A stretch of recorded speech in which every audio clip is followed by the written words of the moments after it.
সুপ্রিয় ভিউয়ার্স, আসসালামু আলাইকুম।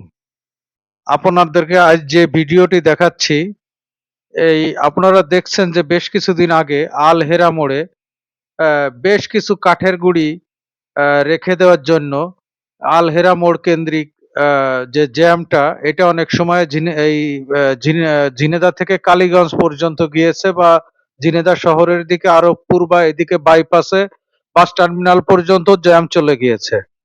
আমরা এই জিনিসটা লক্ষ্য করার পরে আপনারা জানেন যে এই যশোর থেকে ঝিনেদা থেকে যে যশোরের যে ৪ লেনের সড়কটা হচ্ছে রোডসান হাইওয়েজের এটা হচ্ছে আপনার western economic corridor and regional enhancement প্রোগ্রামের আওতায় ৪৮.৭ কিলোমিটার রাস্তা।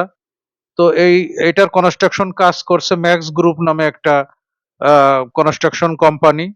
তো আমাদের নজরে এই জিনিসটা আসার পরে আমরা ম্যাক্স গ্রুপের সহায়তায় এই কাঠের গুঁড়িগুলা আমরা রাস্তা থেকে মেইন রোডের উপর থেকে অপসারণ করি এবং যান চলাচলে যাতে কোনো প্রকারের সমস্যা না হয় তার জন্য যে ব্যবস্থা করে আমরা রাস্তাটা উন্মুক্ত করে দিই যান চলাচলের জন্য।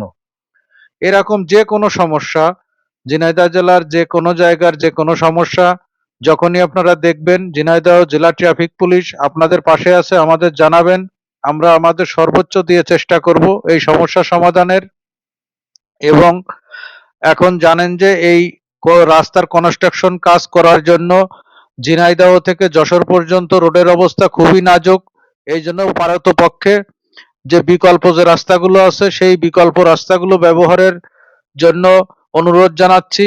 এবং এই রোডে যখন আপনারা যান চলাচল করবেন অবশ্যই সতর্কতার সাথে যান চালাবেন এবং সকলের প্রতি আহ্বান জানাচ্ছি সড়ক পরিবহন আইন ২০১৮ পরিপূর্ণভাবে মানতে এবং ট্রাফিক সাইনগুলো মানতে। ধন্যবাদ। আসসালামু আলাইকুম।